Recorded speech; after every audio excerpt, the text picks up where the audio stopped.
Given matrix is a upper triangular matrix, and we know that eigenvalues of upper triangular matrices are diagonal elements.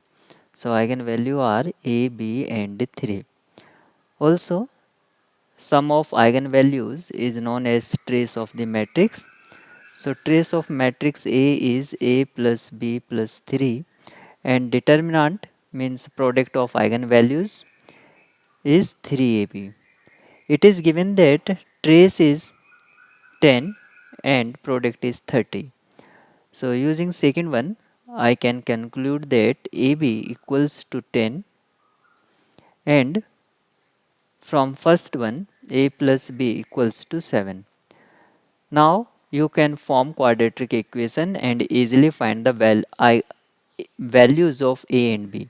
You can find values of A and B. Now using trial and error,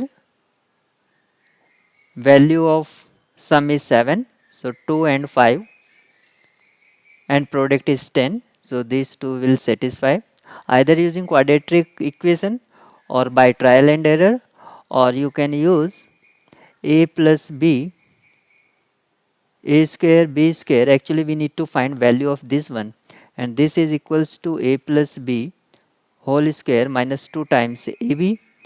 Now use this equation, value of A plus B is 7 square minus 2 times product is 10.